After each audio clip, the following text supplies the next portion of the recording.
Let me just send us a link. Cool, ready when you are.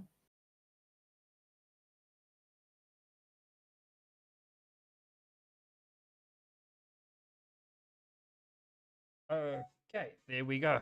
We are live. Everyone, welcome to the stream. Today we are doing something a bit different. I have got a guest on the stream, Canaman Gaming, and me. Hello, hello. Yeah, say hello, Canaman Gaming. Hello. We will be doing War Thunder news, dev blogs, covering everything basically what's been posted over a week or so, discussing it, and yeah, just going running through it and giving our opinions on it. If you want to know about our qualifications, I think we almost between us got like nearly 8,000 hours, 7,000 hours. Something to that effect. We basically know life this game, and also we're both nerds and geeks. So I think, as far as South African goes, I think we're pretty well equipped to deal with these things. Yeah. So just for those people that want to ask those things. And then another thing is, please don't forget to hit the like, comment, share. Go check out Canaman Gaming's channel and do the comment, like, share, and subscribe thing by him as well. And then all links to his channels will be in my description. The links to his Discord and his channel self. All links to my socials will also be, and the links are below. My Discord, Patreon, and everything. The only thing I didn't set up in my links was your Patreon. Sorry, dude. I forgot that. No, it's all good. It's all good. I actually don't know if I actually also have your Patreon set up, but yeah, for those who are interested, we have both of us have set up Patreons. I'd also like to thank the Patreons who have subscribed to us or become members on our Patreons, both of our Patreons. I know Easy's got a couple, I've only got the one. But from the bottom of our hearts, I'd like to say thank you guys so much for your support. It really does mean a lot to both of us. And yeah, and I think I've got a couple of vehicles lined up that we can talk about going into this video, because I've had a couple of suggestions in the Discord, in my Discord. So if you guys want to get active there, you're welcome to. Easy's done a video also on somebody who recommended on something somebody recommended in his Discord.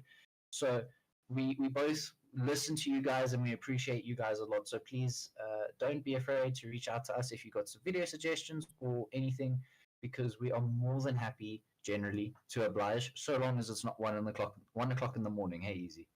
Yeah, yeah. And as long as also it's not something like I always say on my channel, I'm tired of Cedar T55. I'm tired of Cedar T72. I'm tired of Cedar T34. I'm tired of Cedar Abrams. Give me something unique. Give me something different. Give me something interesting. Yeah. Don't give me the Well, same I old think bullshit. Straight English. Yeah. No, exactly. No, exactly. Just straight to the point. But I think, Easy, you might like this, because I know you and somebody in my Discord share a very similar patriotic nature when it comes to South Africa. But we'll get to that in a little bit. Stay tuned if you guys want to figure that out what it is, in case you can't read the top of my browser history already. But let us get on into it. So, first things first, I think, shall we start with the roadmap and then work our way up from there up to the battle pass vehicle? Yeah, we can do that. That would be perfect. That would be fine with me. I won't have a problem with that. Doesn't really matter. Cool. Haven't really got much to say about any of this read. But yeah, let's Well, jump into it. I think if you read through the proposed aircraft damage mechanics and night battle design, I think it'll be a bit interesting. I want to hear what you think about this. So, basically, what the Gaijin developers have put out is that they want to change the way aircraft battles work. So, as it stands now, I'm just going to keep kind of scrolling slowly so that chat can read. But the long story short is that basically they want to introduce a new mechanic. This new mechanic is going to be dubbed the severe damage mechanic. And in essence, what it pertains to is, so oftentimes, if you played aerialistic, you will have had experienced this issue where you might be hit by a missile or guns or whatever the case is, and basically you still have a flyable aircraft, but the game will either kick you out or you will be termed as a frag. You'll be killed, but you can still fly your aircraft, land, repair, and all of that. And basically, what the severe damage model or the severe damage mechanic seeks to address is that issue. So basically, they want to do away with a third category of how they identify sort of enemy killed aircraft. So to quote directly from the devblog, um, we'd rather not count aircraft as destroyed based on guesses. This is them referring to their current existing classification of when an aircraft has been destroyed, because it's pretty generalistic in all things considered. But instead, would like to leave the opportunity, or leave you the opportunity rather, sorry, to attempt to control a severely damaged aircraft until it is either completely destroyed or returns to the airfield to repair. So basically, what they want to give the players the chance to do is, if you are flying a Harrier as an example, and you're missing half your wing, but you can still fly, you can still get back to base, you can still land, you can still fight. They want to give you the chance to do that. So basically, and I know what you people might be thinking, hang on a minute, what happens to me if I shoot somebody and I get the severely damaged award? Well, you basically get, as I understand it, it's only marginally less of a reward than if you get a complete kill. And if you finish off somebody who has been um, severely damaged, you get a new message, which is the finished off award. And this basically rewards you for the rest of the reward of the total frag, and then both players will get the frag added to their stat card.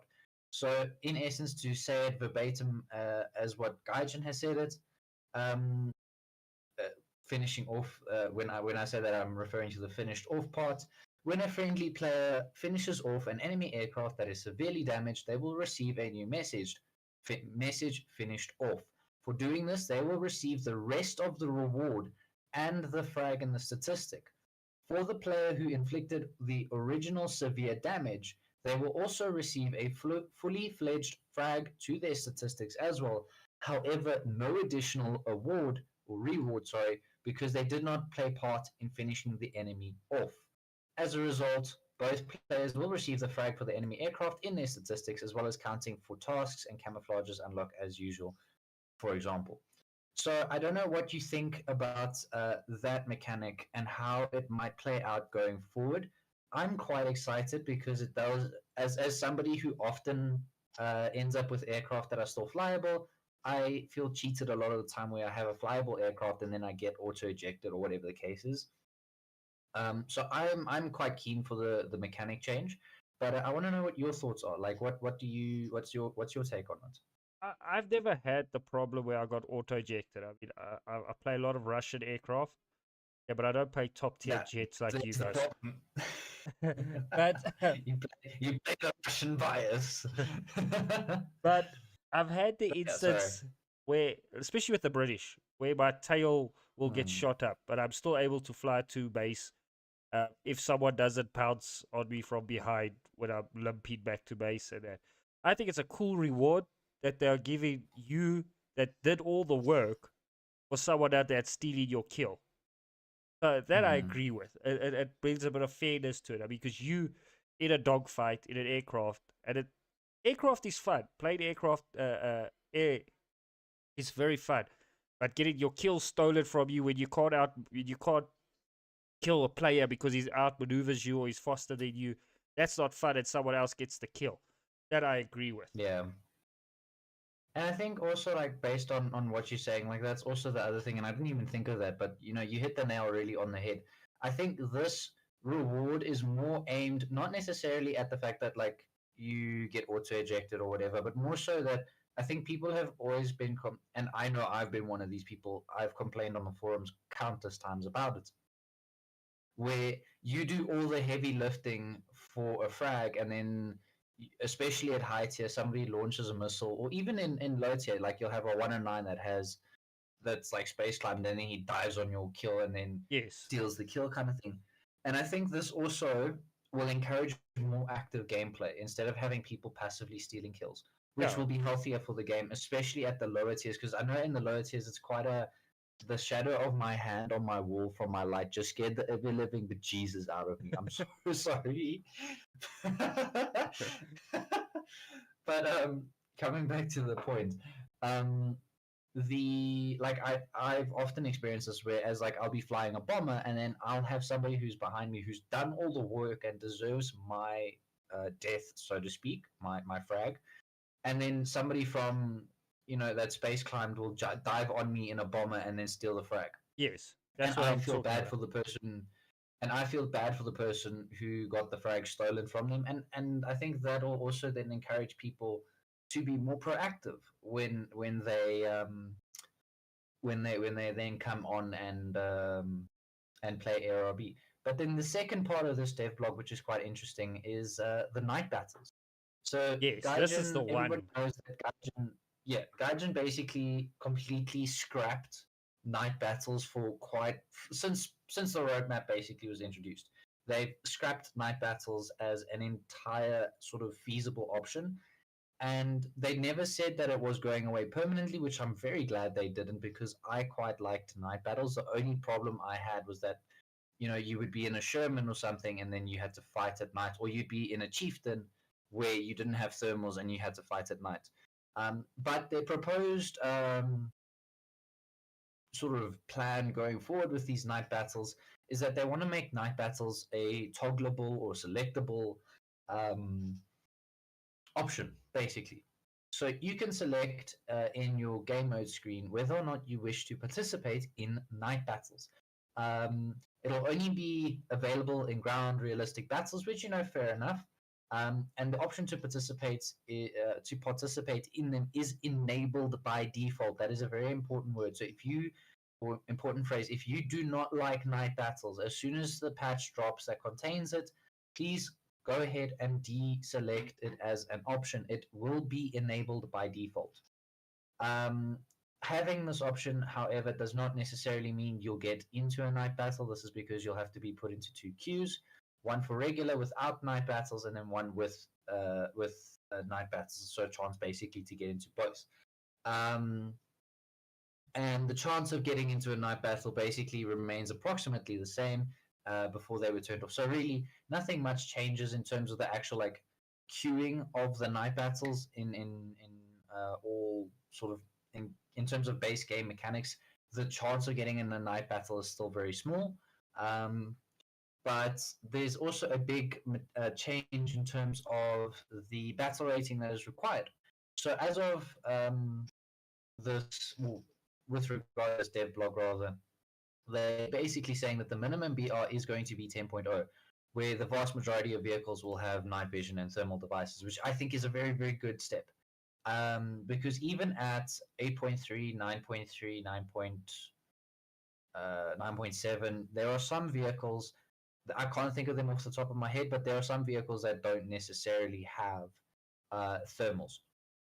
But that being said, I'd be very keen to see, and I don't know, Easy, if you perhaps have a shot in the dark at what might happen, but I'd be very keen to see how that limiting night battles to only 10.0, how that would work in like an up tier.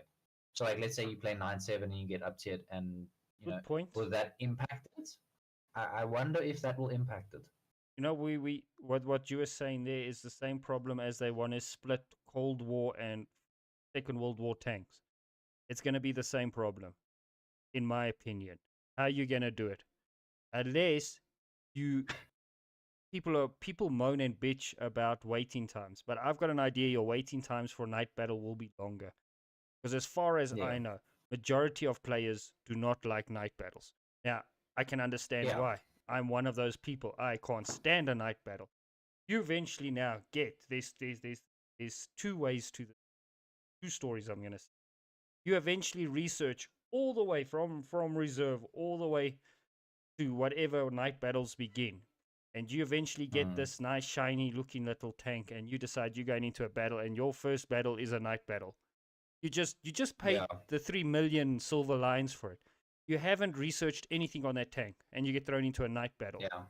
That's what put a lot of people off of night battle. That's what put me off night battles.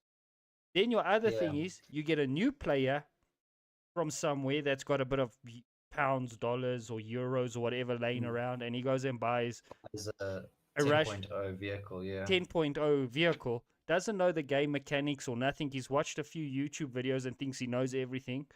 YouTube videos don't teach you everything. And he goes in there and he gets demolished in a night battle.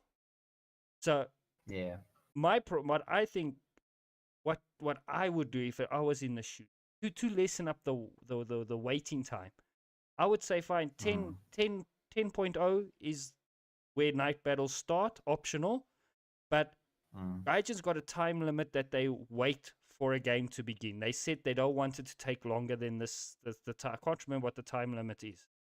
But then they should fill it up with bots. And we know Gaijin can make clever bots if they want to. Yeah, they have in the past. Yeah. Then they should fill it up with bots. And, I mean, we play custom battles with bots and that, and it plays out quite well. And they should do that. And that was also my theory when I was thinking about this ending World War II, Cold War era. So you don't have a World War II tank facing a Cold War tank. They could also do it that way. Pull it out with bots if there's not enough player base to do it. Yeah. But I do agree with the night battle option. It will get people to top tier. And yeah, you can research your tank, and you don't have to stress about losing silver lines because you get one-shotted from an American biased or German biased or British biased or whatever is biased today in War Thunder from halfway across the map, or facing a helicopter that's just sitting in spawn and shooting hellfire missiles at you. So I do agree with it. I agree 100% with what they said, And I never did a video over this because these changes are really beneficiary. It's nothing I can say that's going to come back and really hurt us at this. That's all I've got to say. But like I think what's also quite nice is because they make it an option. You can then go through your tank. Let's say you unlock, I don't know, the challenger, right? Let's say you unlock the challenger. You can then go and turn off night battles as an option, and research your challenger until you have night vision and thermals. And then, if you're feeling particularly lucky, put night battles back on, get into a queue.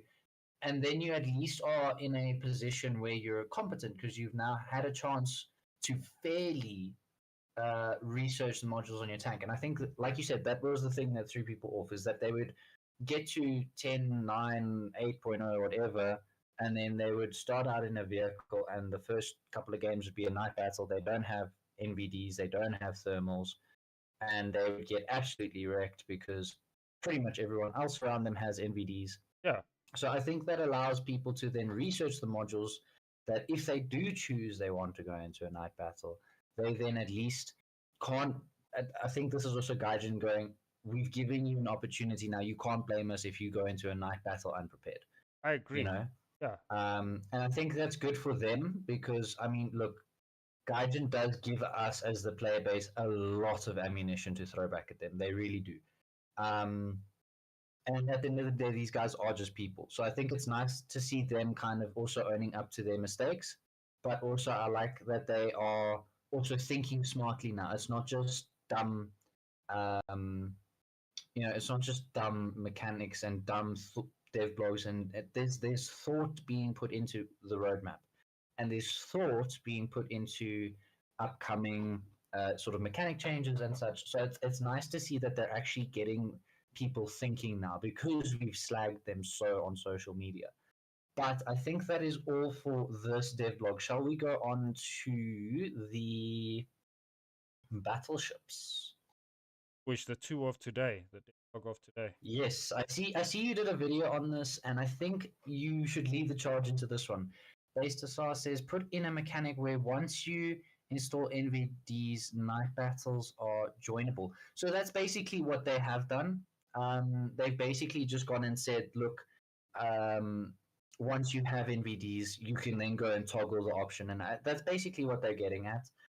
And it's pretty cool. I'm glad that they are doing it, and I agree with you. They should have done that a long time ago. They really should have. Where unless you had a specific modification, you couldn't get, like, there was no chance you would get a night battle, even with like a squad mate. Let's say the squad mate had NVDs. They should have done that mechanic a long time ago, and they should have done what they've done now a long time ago. But I mean, the reason why we are here is because, like I said, Gaijin was stupid, and they were making stupid decisions.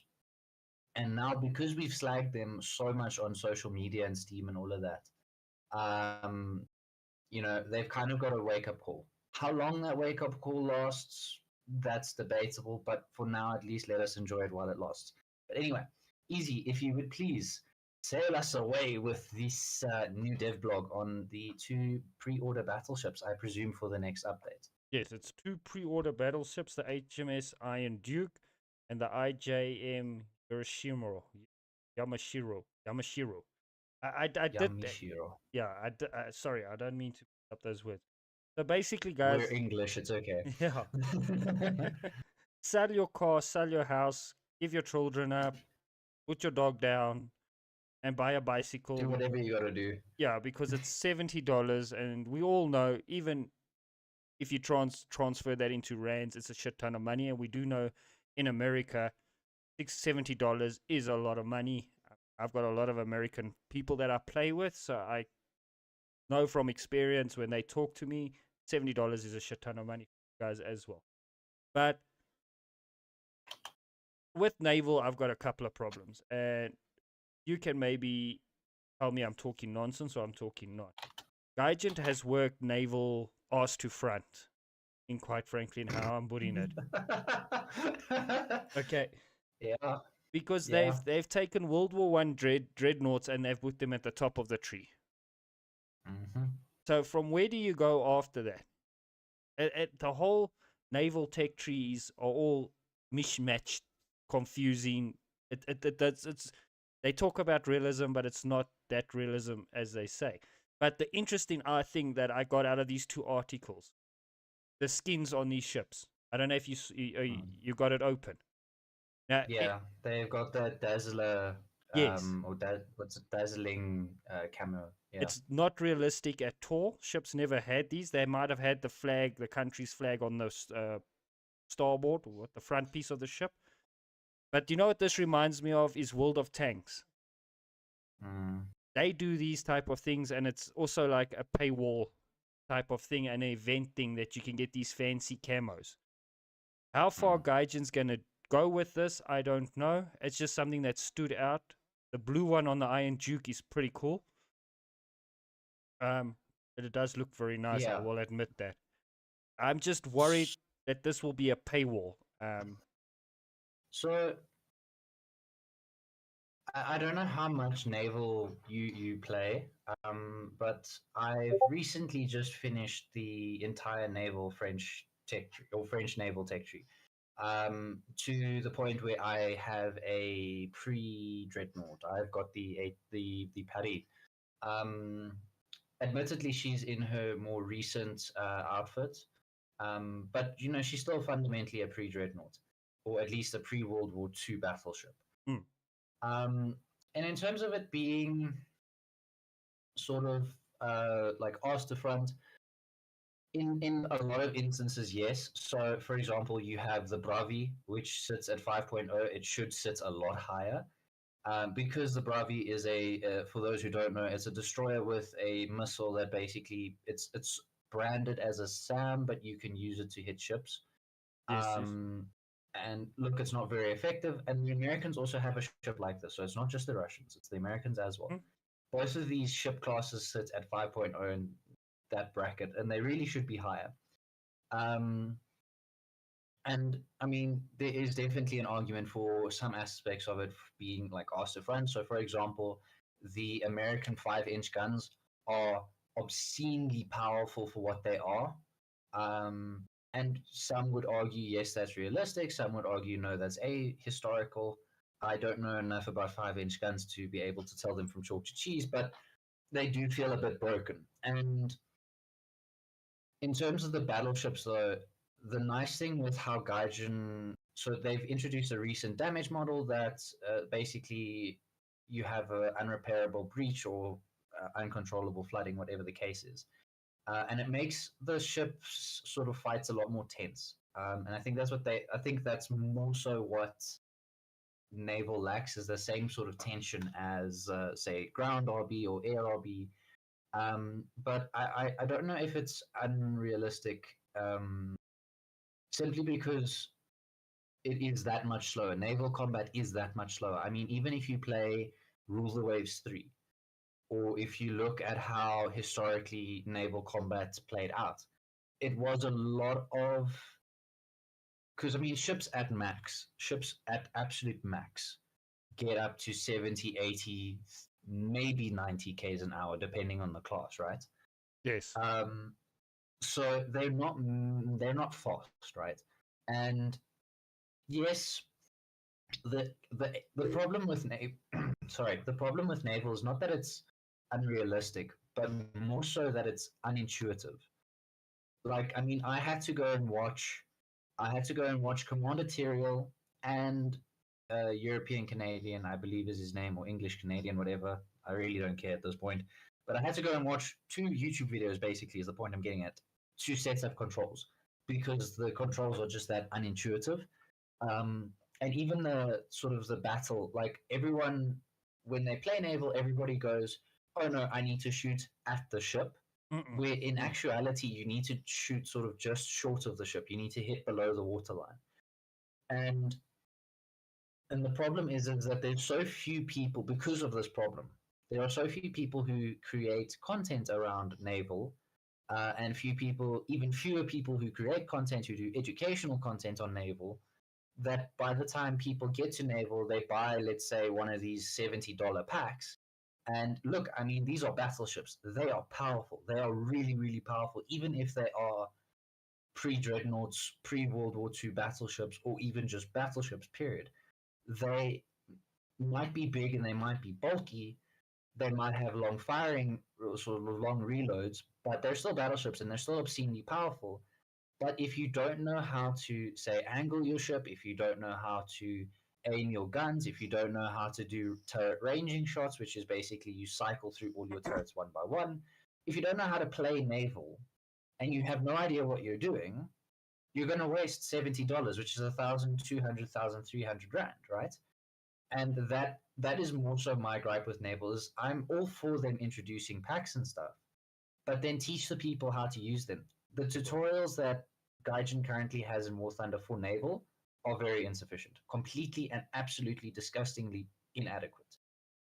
That's just my take. And as for the camouflages, the British one I will give to you. Yes, it is somewhat unrealistic. However, the Japanese were known to use dazzling camouflages and like literally putting trees on their ships Yeah. when moving in between islands. So for the Japanese, their camouflage makes sense. For the British, not so much. I suppose it has historical grounds. It may have been a test or whatever. Could have But in been. terms of like mass use in combat, obviously it's very unlikely. I'm not going to say it's impossible because we never know really, but it's very unlikely that the British camouflage was used in combat. But the Japanese, maybe not on this ship particularly, but we do know that the Japanese historically did use very colorful and very bizarre camouflage schemes, plainly speaking. But yeah, I mean, that's just my take. I know I'm one of the few people who advocate for naval and like naval, so maybe I'm the outlier here. I don't know, but I'm also one of the few people who play it. So take my word with a pinch of salt if you want.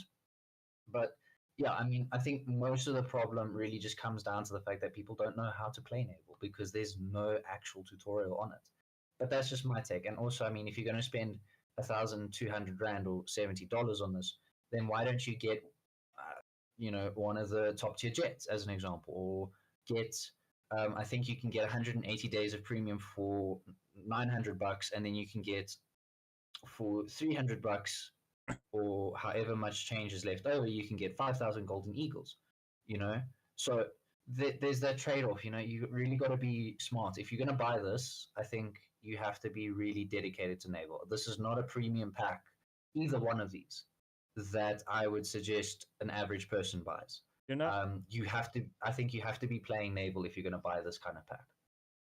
I come back to some things like you said, the controls on naval, especially the firing. Okay, I never really had a problem with naval, uh, with the controls. The biggest thing I had before was the firing, aiming of the guns in naval. Yeah, This was quite a while back. Um, yeah. was pretty bad. Then they changed it to the system that we've got now. I do find this Mm. system a bit better than the old system, It's but marginally better. yes, but it still can be Mm. improved a hell of a lot. You must also Yeah, remember and I something think about naval yeah, ships. Why did naval ships come with seaplanes on? Well, I don't know what the actual name. come with sorry what? With seaplanes, planes that could take off from them. For recon predominantly. Was for recon Um, and relaying firing orders. These yeah, big observer planes. yeah, observer planes. These big ships like this were meant to fire over the horizon. Mm. They were never meant to be in a 2 mile kilometer radius like War Thunder's got it. I mean, if one of these Yeah. ships have to fire like that at that close range at another ship, scrap metal industry will be booming. These things were meant to fire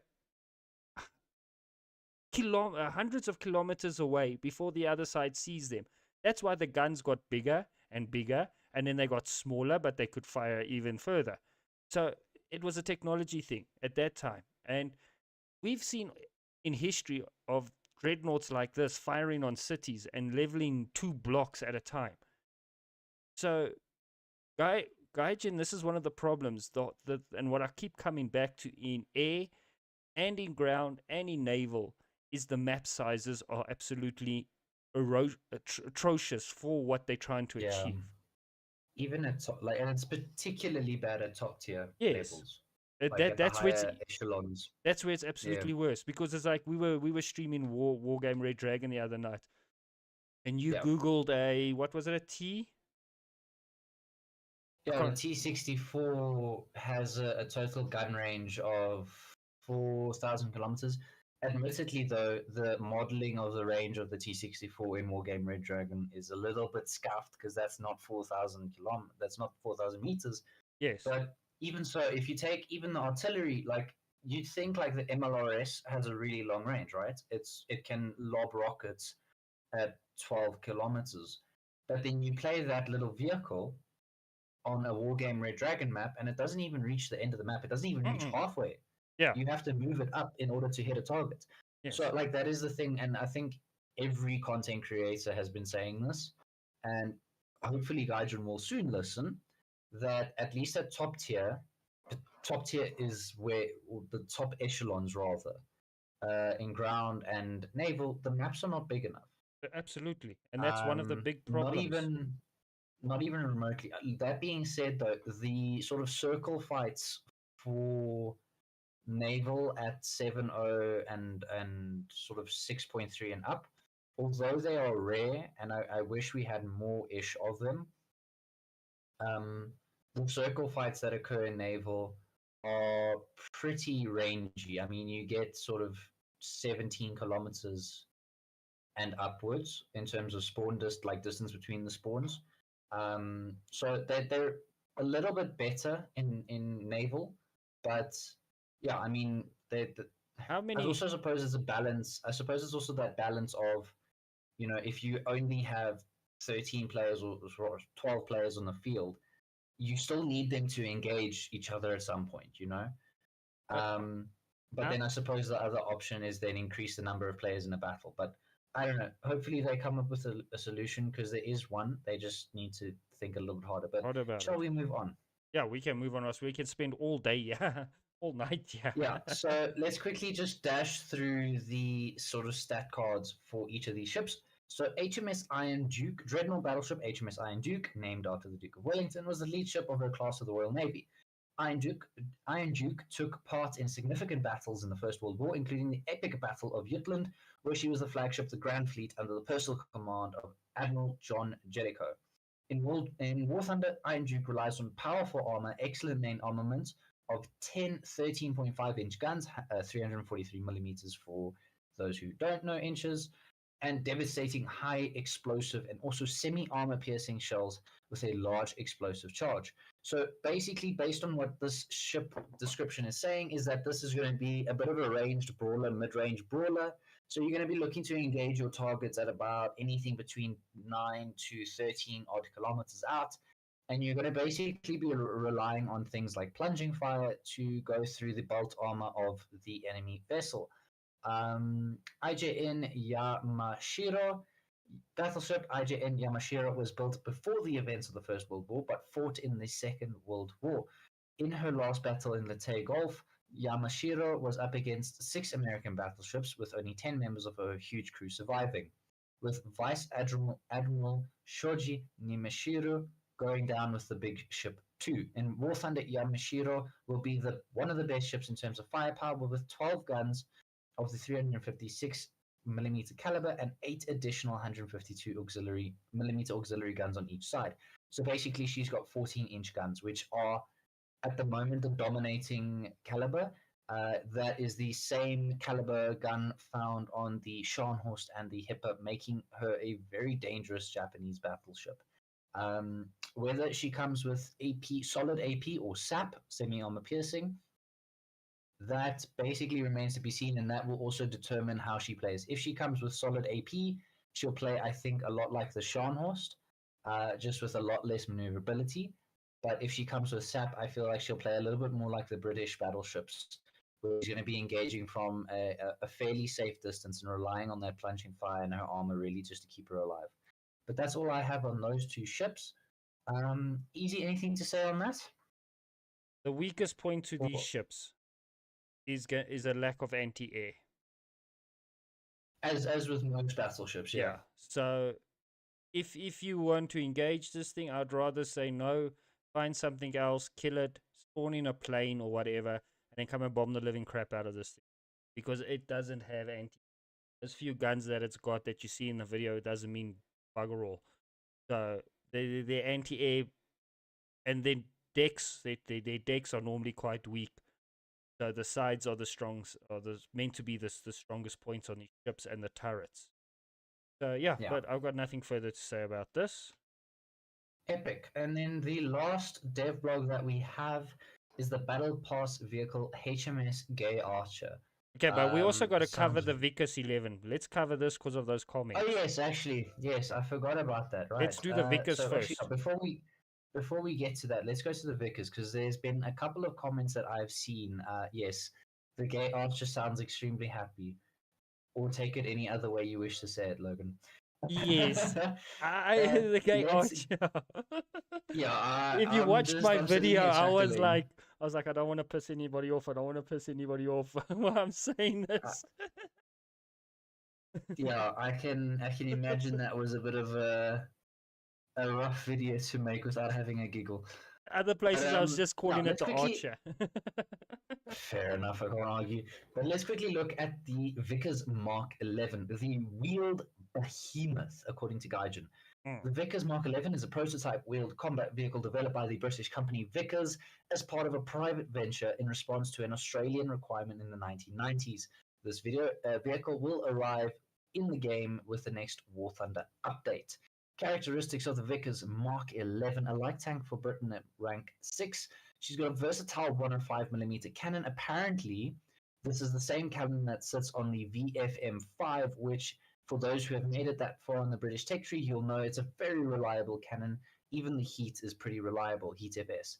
It will also have a laser rangefinder, does have light protection, which is fair enough for an APC-ish vehicle, and it is extremely large inside. Apparently, this vehicle is well over 2 meters tall. The Vickers Mark 11, pretty much your sort of, we can say that's a Rudd-Kampfwagen-ish vehicle. This vehicle will have 4 crew members, so I don't know how spacing-wise, how survivable it will be, but we can always hope. Here we have the VFM5 being mentioned. It's the same guns on the Vickers Mark 11. It can get up to 105 kilometers per hour on paved surfaces and retain fairly decent off-road capability, except for obviously deep mud and snow, which, fair enough.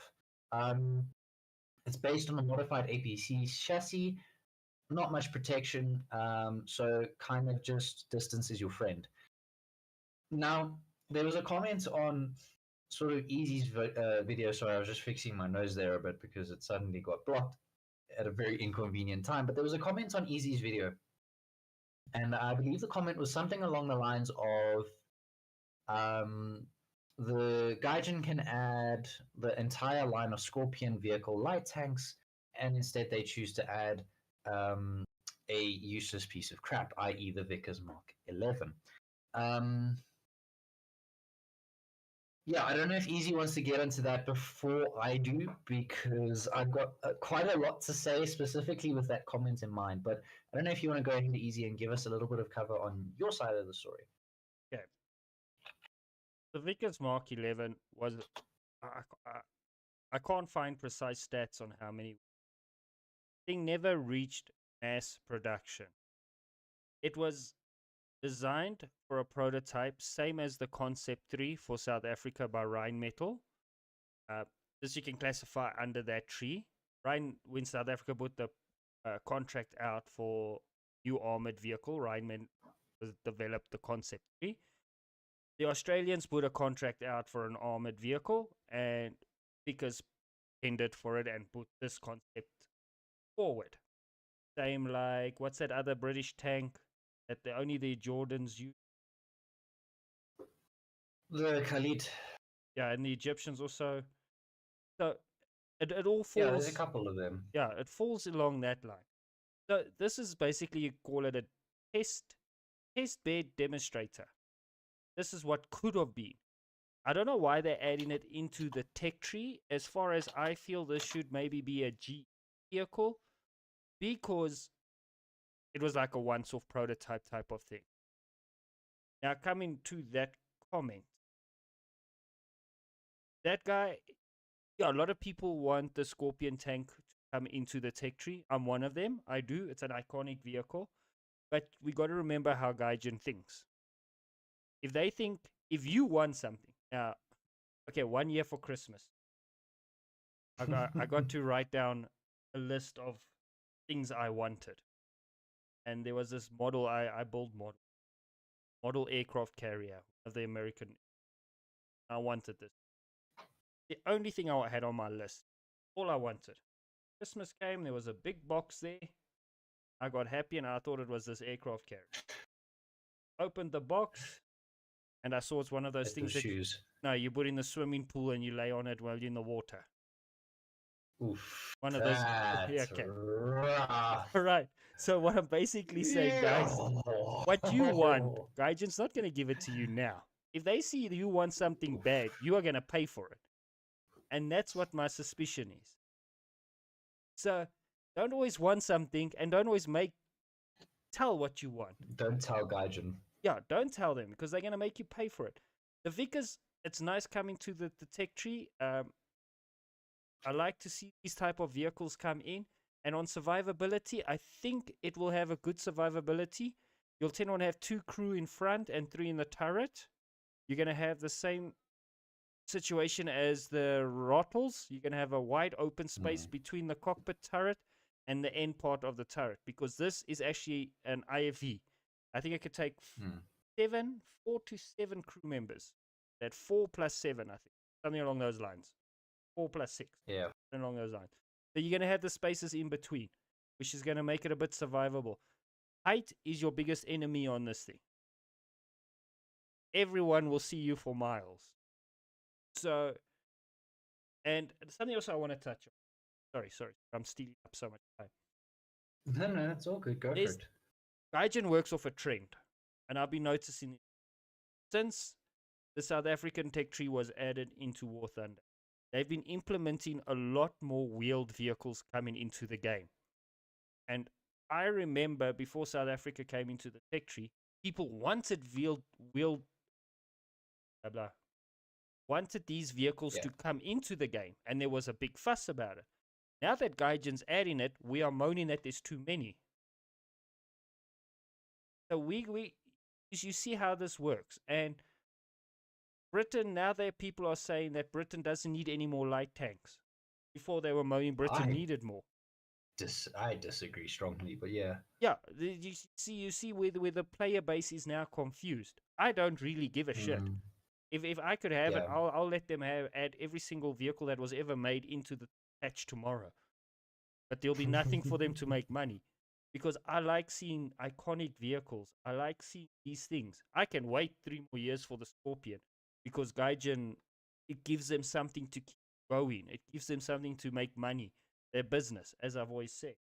And this is just Yeah. a pretty cool vehicle, pretty unique vehicle. It's something that won't be lost now because there's been going to be YouTube videos made about it. There's going to be a big sabao about it. So it will be forever remembered. And that's the niche factor to this is what I like. Survivability, 50 cal, I think will rip you apart. But it's still a pretty cool vehicle. And to all those people with those type of comments, guys, nothing you can do about it. Doesn't help only bitching about it. It's yeah. I'd just like to say, Commander on deck, salutations to you, Commander Tyrael. And look, I mean, Bastasar in comments mentioned something quite interesting. There are 3 Scorpions. One has a 20 or a 30 mil. Next one has a 76, and the last one has a 90 mil. You can Yes. add one as premium, and other 2 in the text tree, just like the Roy cuts. And I agree strongly. I agree. I agree very much. But my See, this is my thing. Like, yes, okay, I agree. Height is definitely going to be an issue for this vehicle. Light armor, the whole spiel. Right, got you. Fantastic, and I agree. But the big thing that I have that I feel is, I don't know. I think for me, this is a very personal thing, and I think that's probably why it's so difficult to understand. So, my late grandfather, and for the guys who know me intimately, you'll know he passed away very, very recently. So, it's a very fresh wound still. But he was a Scorpion tank commander, and he briefly was a gunner before he got promoted. So, this is the Scorpion for those who don't know. And I have had a lot of stories with the Scorpion throughout my childhood from my grandfather. He was British and he served in the British Army for a substantial period of time. And the armament, like I mentioned, there's one with a 76 millimeter. There's one with, let's see if there's anything else here.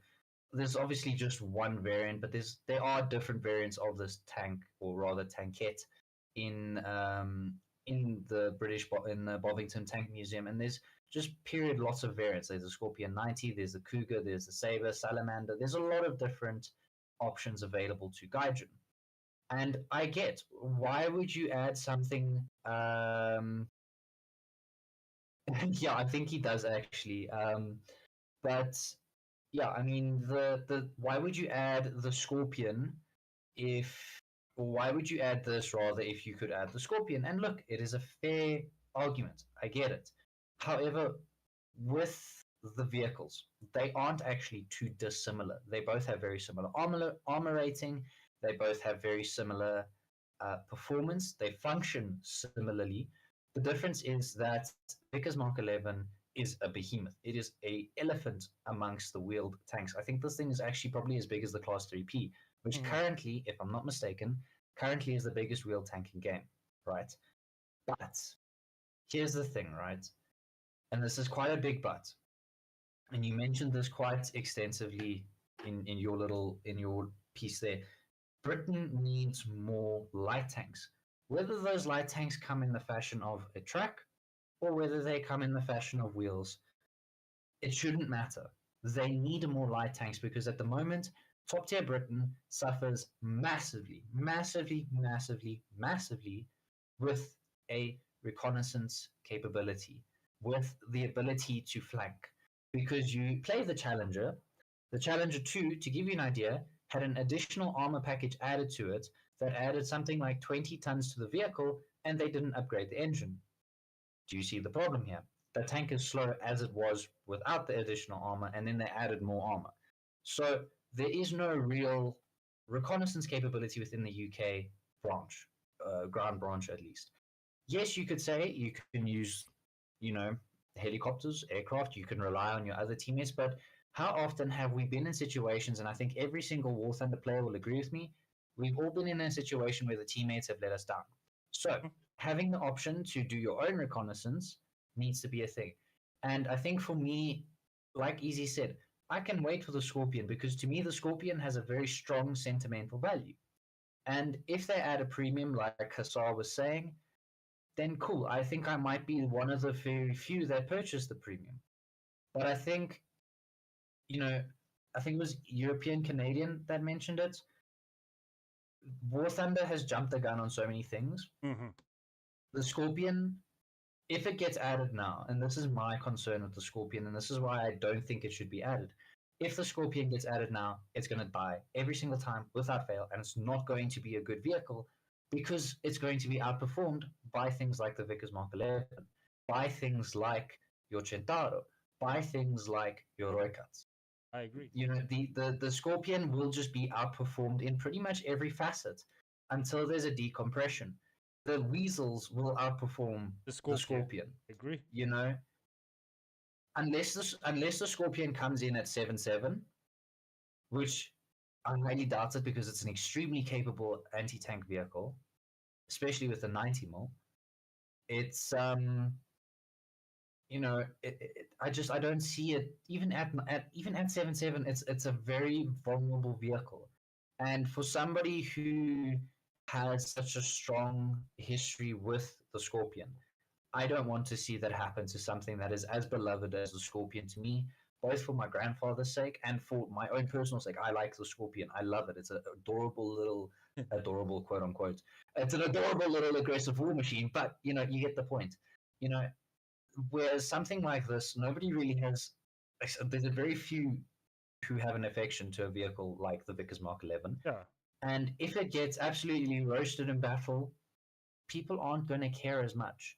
Whereas, and for Gaijin, that's a smart business decision. At the end of the day, they are a business. They need to make money. They need to keep this sustainable. If they add the Scorpion and it gets outperformed, guess who's going to be knocking on their door? It's not going to be Gaijin employees. It's going to be us as the players. And they've already had a very, very bad. Yes, the Scorpion is a rat on crack, but they've already had a bad experience with us when they don't do what we want them to do.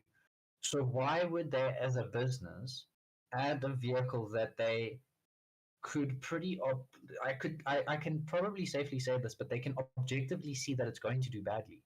Why would they add a vehicle that's objectively probably going to do quite badly? They can't really BR it low enough for it to be effective because then it's going to be too effective. If they up it, then it's going to be too ineffective. And that's until they decompress it, they actually can't do anything, and that's the problem. But that's just my take on it. I know I'm very unpopular with that take because I'm also, again, one of the very few people who like wheeled vehicles, wheeled tanks.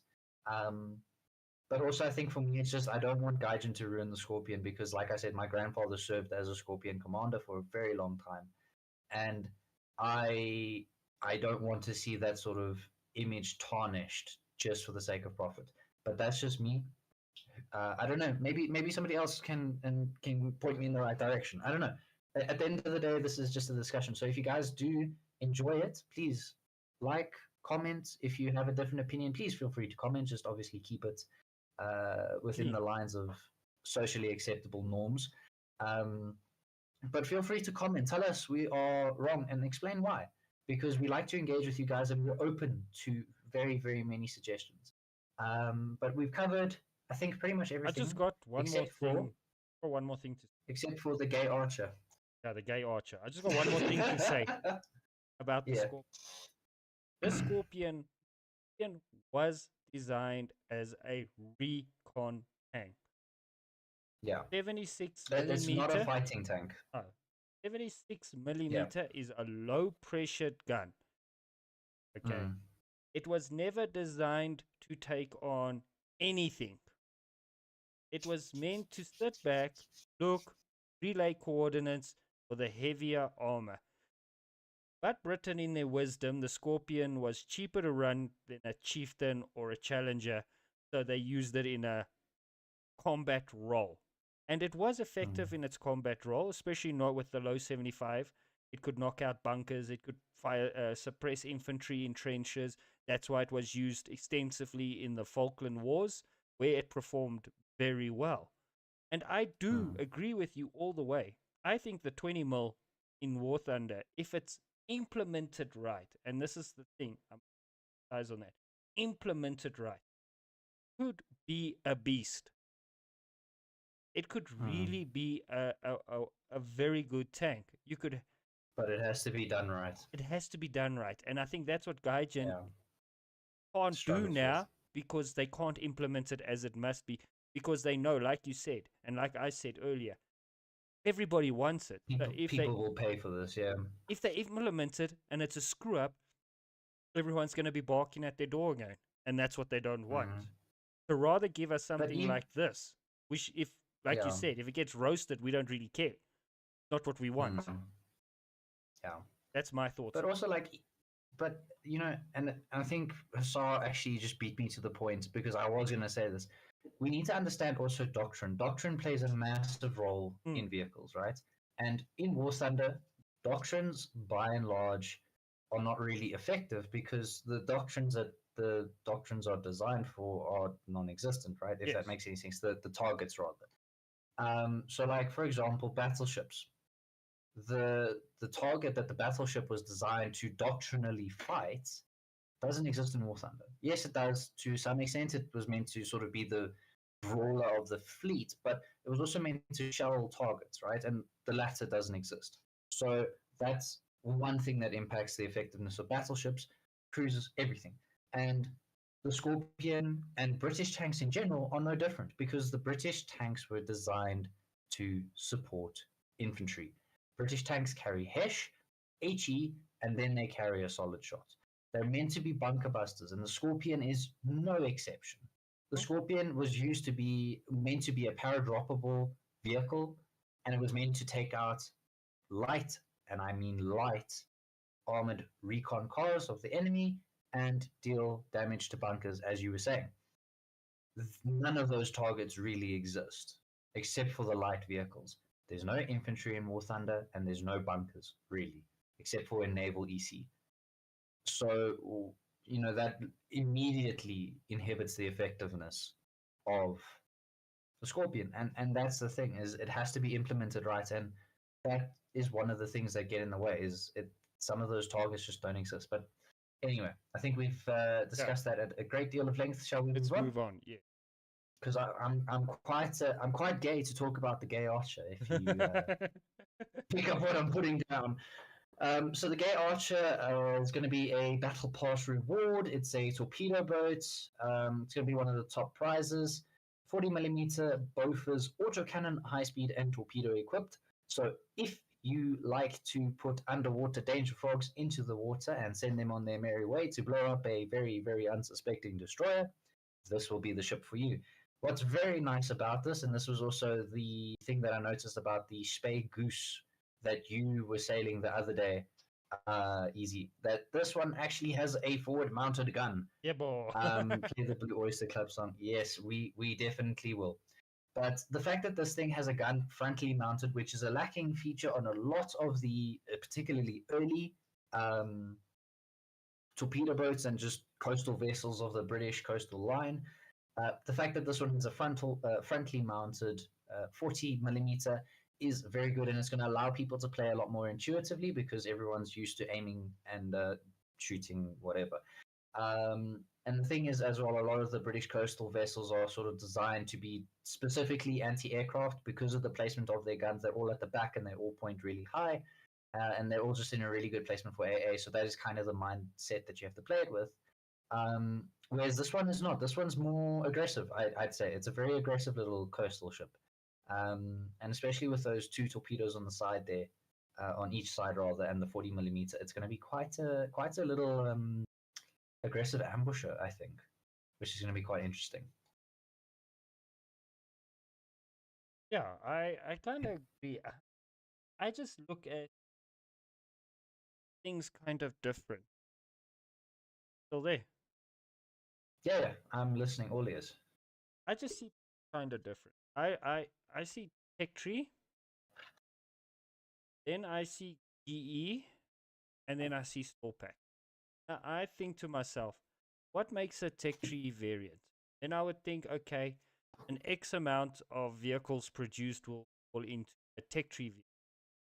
An X amount of vehicles, or less than an X amount of vehicles, will fall into a GE Just hear me out. This is just, finding the numbers is difficult.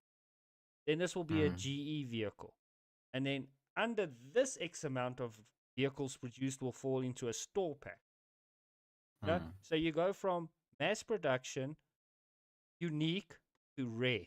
And I Yeah. asked myself when I did this video, and I even put it in the title. I said, "What?" And you actually opened my eyes to it. I didn't see it until now. What makes this thing to be a battle pass vehicle, which can technically translate to a GE vehicle, and Mm. you've opened my eyes to see it, is the 40mm Bofors in front. Because, like you said, not a Mm. lot of ships at this BR actually have it. Except for some of the Americans, some of the Chinese, and some of the Russians, I think. Yeah, the Russians have got Yeah. cannons in front. But my question is, we must find, I don't know where is the line. I just feel, this is my honest opinion about this boat, I feel it's just going to play as every other torpedo boat. You're going to rush in, try get your torpedoes off, try do as much damage with the 40mm in front as you can, and then die and spawn in something big. That's how I feel it's going to be. And I just don't see it being such a unique vehicle that it must Mm. fall into a G lineup. I think this could have been a tech tree vehicle. Sure, they could have found something more, but I'm not so clued up with naval as other people. I think, I think with the play style that this little thing will, it really does depend on how powerful the engine is. If the engine is as powerful as this video sort of makes it out to be, you can be very cheeky, I think. And I'll get to your comment now, Commander, because it actually does mention in this dev blog the Dark Series boats. But if you have a powerful engine and you get a coastal map like is displayed in this video, where there's a lot of islands and islets, you can kind of get up close and do a lot of damage. But I think the problem comes in with that most of the time, because there's destroyers that are still at 3-3, you then have motor torpedo boats at the same BR.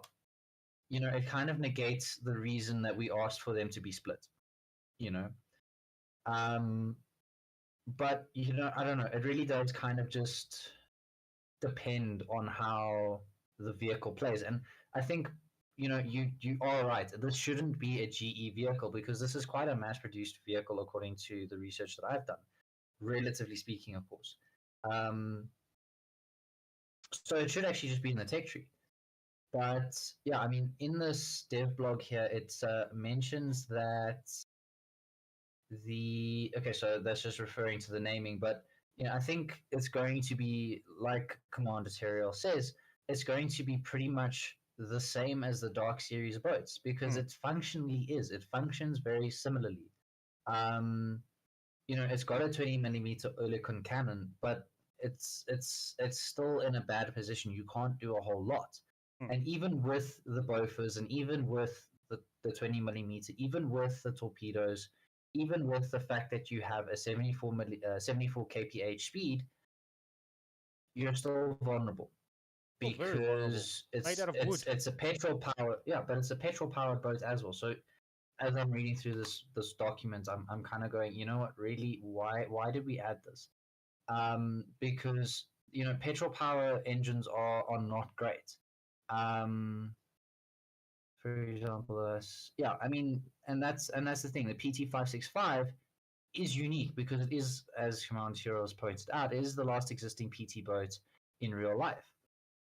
Whereas the Gay Archer, it doesn't look. I mean, against other torpedo boats, I think this thing is going to be really, really good.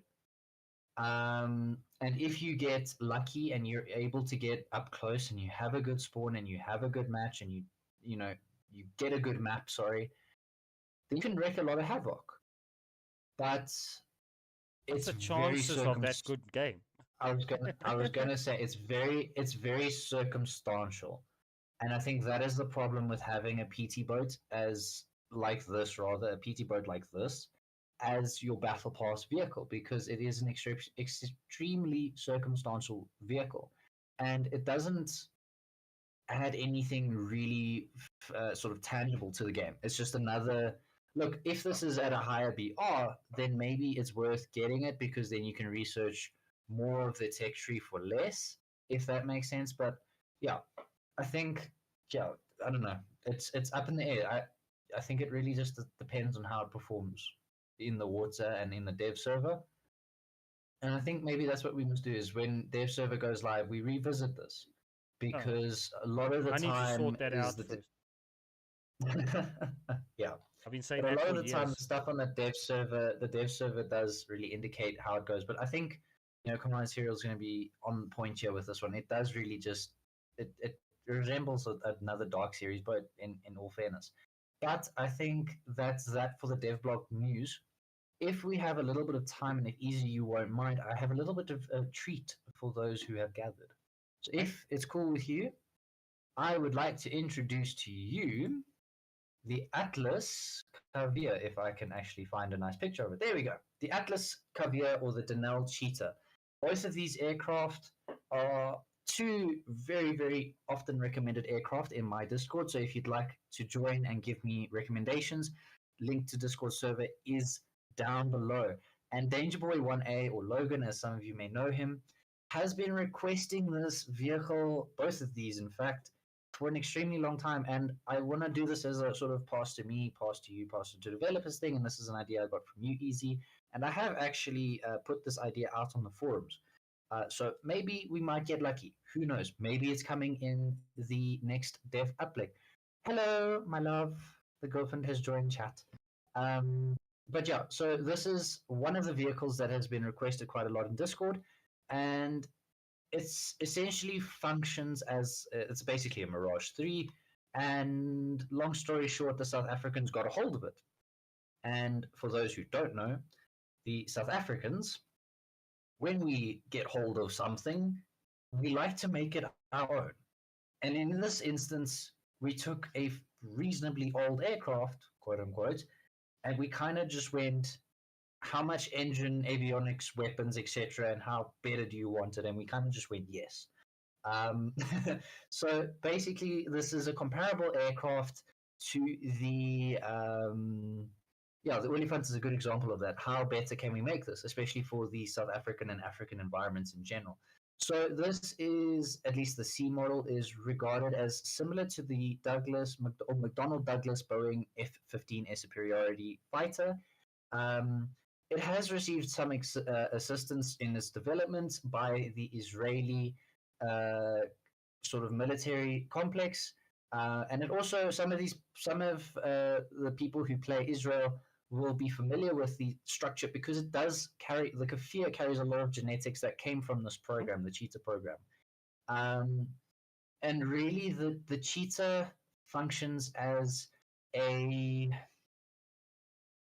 I kind of want to say air superiority fighter, but it's more of a thoroughbred multi role because it can carry a seriously impressive bomb ordnance and ground striking capability. It's also fitted with air to ground guided ordnance.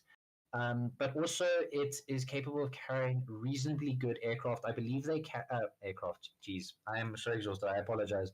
Carry reasonably good air-to-air missiles, and I believe it carries the Dart 3 missiles, air-to-air missiles, which are really, really, really good. They're comparable to AIM-9.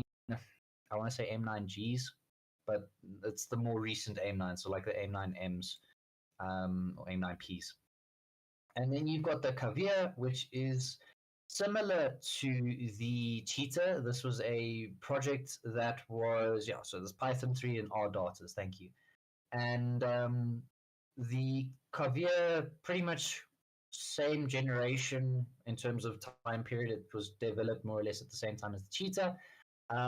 Unfortunately, this one was cancelled, but it was a thoroughbred air superiority fighter. And the reason why these aircraft would be a beneficial thing to the game is they would function in a capacity that Britain presently does not possess. So the Corvair would function as a thoroughbred air superiority fighter, similar to perhaps the F 16, the MiG 29, at least the early variant of the MiG 29, not the SMT, but it would function in a very similar role. The Denal Atlas Cheetah would function in the capacity of a multi role and a thoroughbred multi role at that. So similar to something like the Kavir and the Mirage 3 that we already have in game. Britain doesn't really have something like that. Yes, we do have the Tornado in the British aviation tech tree. Um, the problem with the Tornado is that it's a very, very big aircraft. It doesn't turn very, very well. The air-to-air capability is somewhat questionable at times. Um, Whereas something like having the Cheetah and the Corvair would really breathe a lot of life into the British top tier aviation tech tree. Uh, and specifically the Corvair, because as I mentioned, we don't really have a dedicated air superiority fighter. And the thing with the Tornado is it's more of, as Danger Boy has pointed out, is more of a interceptor. It fights a lot more like an interceptor. And coming back to what I said earlier about doctrines, doctrine play a large role in how vehicles function, and some targets just don't exist. For the Tornado, the doctrine, for the target that the Tornado doctrine was designed with in mind was the Tu-14s. And while, yes, they do exist, and other Russian strategic bombers, and yes, while they do exist in game, the ones that the Tornado specifically was designed to fight do not exist, currently in game at least. We're looking at supersonic, high altitude bombers. And none of that really exists in game, and the maps, again, are too small for it to exist anyway.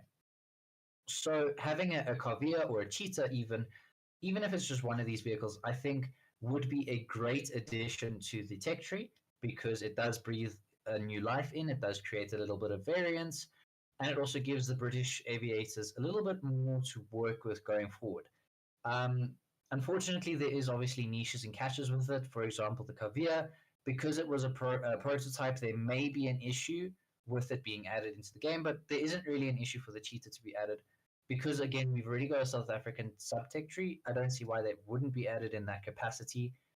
But that being said, because it is also a South African vehicle and because the South Africans are so good at making weapons, I think Gaijin might perhaps see it as a bit too overpowered because we did basically take a Mirage 3 and give it a whole bunch of steroids. But hey, because it's not a person, it's okay. Keep that in mind. So we basically gave a Mirage 3 steroids and we called it the Cheetah. Um, Yeah. yeah, I don't know. Maybe there's somebody else who has a contradictory thought. What do you guys think? I think having these two aircraft added to the game would be beneficial. I'm not against having them added to the game. I'm just not sure that Gaijin is ready for such potentially dominant aircraft because I mean at the end of the day, you know, most of the player base is in the US, and because this is not a US premium, look, I mean they might even add the Kavir as a premium, and if they do add it as a premium, I can't guarantee that it would make them a lot of money. So there's also that trade-off. So I don't know. What do you guys think? Let's have a talk about it because it's a very interesting. These are both very interesting aircraft. If we go back into videos when we started doing this talk thing, me, you, and Basusar did a video a while back on the video on what was it called? It was called what longest development or upgrade packages or something. So I can't remember. Yeah, they're like top best and most Modernization. expensive upgrade modernization programs or something to that effect. Yeah. And I took the Olifant. Yeah, the Olifant. And this comes back to the Cheetah. So basically, Olifant was a Centurion Mark 1, and we were under arm embargoes and arm buggers and all of this. We couldn't buy weapons and couldn't do anything. So the government said, okay, here's an old Olifant Mark 1. What can you do with it? Make it work. And the engineers had a field day with counting nuts and bolts and all of that. And they came up all the way to the Mark 2B, I think it is the latest one. And, yeah. And they even made a test bed for a 100% indigenous built tank called the TTE, but that hasn't gone anywhere because of our corrupt government. We won't go into that. So basically, the cheetah is precisely the same concept. South Africa had these Mirages, Mirage 3s, I think it's based on. Yeah, Mirage 3. Yeah. And they went to the engineers and they said, listen, guys, we are pretty screwed. We can't buy weapons, but our Mirage 3s are getting outdated. We need a plan. Gave it to the engineers. The engineers counted all the bolts and nuts and found out, Smoked okay. a little bit of crack. Yeah. Smoked a little bit of crack before they went, okay, cool, here's what we got. And they came up with a design. They took the Mirage engine and they increased the horsepower.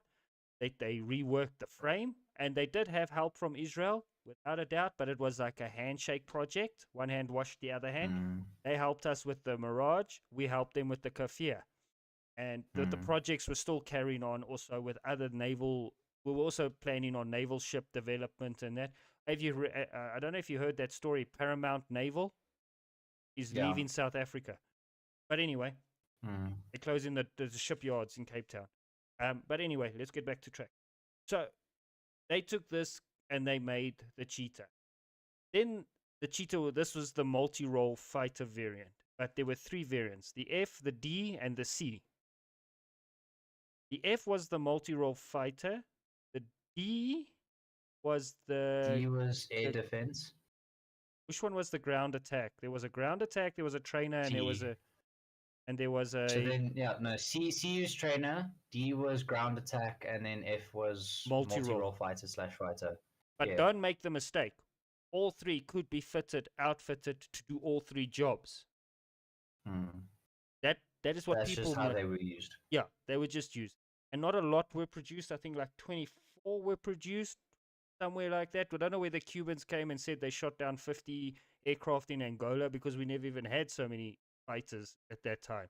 Maybe that's why, because we were building them and they were just getting shot as they were on their way out. Yeah, so I don't know where the Cubans came up with that bullshit story. But... dismantling the nuts and bolts as they were coming out of the factory.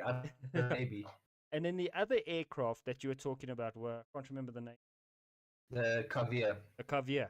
Actually, I'm on a... I know somebody, he worked on the South African DLC for war game Red Dragon. Was part of the team that worked on it. And I was planning to do a pass to me, pass to you development on the Kafir, or at that aircraft.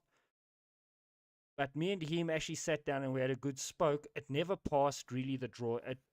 It made it through the technical drawings and all of that, but it never went really further than that because it was cancelled because of financial reasons, and South Africa didn't need it anymore and all of that. It was cancelled. So what I think Gaijin would do, they would bring the all variants of the cheetah into the game. They could add the Kafir or that one that you would as a premium, because look what they did with the Roy Falk. Yeah, they added the Roy Falk in as a premium. Yeah. And that's like the Mark I version of the Roy Falk. There were other experimental helicopters before the Roy Falk, but they took that and they added in as a premium. There were 2-3 other variants, but it was basically just a Puma with rockets strapped to it. It was basically a terrorist. Yeah, pretty much. And I think that is how those aircraft are gonna sort of be added, like especially the Kavir. But in terms of cheetah or variants, I would just like to clarify. So C was the fighter variant, so it was correct in that regard. The R was a dedicated reconnaissance platform. Then you had the I saw it here now. Cheetah C, which was the single seat fighter. Sorry, the D was the twin-seater trainer with a secondary attack capability. Yes. Cheetah E airframes were also delivered for a total inventory of 70 aircraft. It doesn't say that the Cheetah E airframes were used for anything. It was just that they were delivered. So the proposed Cheetah R was never produced. And basically they just equipped existing strike cheetah Cs with reconnaissance pods and the cheetah Ds within the fighter. I don't know. There's a lot of words, and it's very difficult to read this because it's all black and white, ironically. But yeah, that's basically where we sit with that, pretty much. So yeah, I mean, I would like to see at least the cheetah get added. Whether it does get added or not, obviously up to Gaijin. I would love to see it get added because it breathes life into the British aviation top tier. And the Kavia, I think, also would be a really unique aircraft. We don't really have anything, at least according to the war game Red Dragon depiction of it, we don't have anything like that in game at the moment. So yeah, and I also think that it will just also freshen up the missile varieties. The pythons and the darts or darters. But yeah, that's basically the vehicles that we have. Those are the only ones that I was able to come up with at the moment. But I would also like to point out, Easy mentioned the Olifant. I'd also like to see the Olifant Optimum, I think it is, added to the game because that I think would be really, really good. It's basically an Olifant with a lot of leopard product in it. But anyway, guys, I think that is all we have time for tonight or today, wherever you are in the world. If you guys enjoyed that, please do join our Discord servers. Leave a like, comment, share. If you haven't subbed and you enjoy what we do, please go and sub to both of our channels. We produce pretty similar content. And if you guys really, really, really, really liked our content, please do consider giving our Patreons a bit of a squiz. There's some unique rewards available to you guys there on Patreon. Some Discord things, some one-on-one stuff, tutorials, and the like. But yeah, and I don't know. Easy, anything else to add? Yes. In my Patreon video that I made and I uploaded to Patreon, and I did talk about our upcoming projects that we've got on the go. We've got a huge project coming up. You are busy scripting it and all of that. Okay? A very big project, and we are going to apply. We are going to ask our patrons; they can take part in it, and our Discord members. So go check it out. There will be different roles, different because the patrons pay. We'll give them a bit more of a bigger role. It's not a job. It's just you will be part of the series coming, and our Discord members will also have a role in it. There's a big thing coming. We still haven't finalized everything yet, but something big. We have planned something big, and it's going to be very interesting and very tantalizing. We just got to get a chance to sit down and finalize the whole story and finalize how we're going to do everything. But everyone can apply for something, and you can even be on our Discord.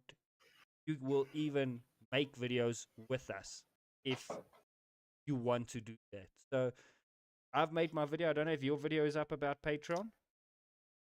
I have not yet, but also I think if this is the project I think we were talking about, Yes. I think we're talking about the same project. No, that big one. I was trying to keep it a surprise. You spoiled it. No, I haven't mentioned anything. I've just said there's a big project coming. I'm not mentioning names. I wasn't going to tell anybody though. No. It was hush hush. Keep the hype. It was hush hush. But anyway, how does guys, NF like say it? Says, I don't know. He says. But yeah, if you guys are super keen on supporting us, we do have a big project coming up, and it would be immensely helpful.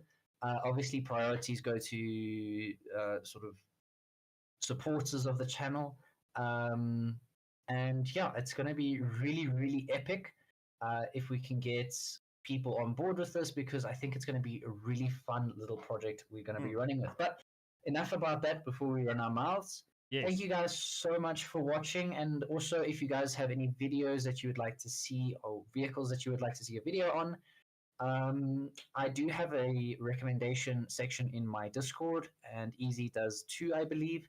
If not, you can just pop it down in the comment section below and we'll go over it.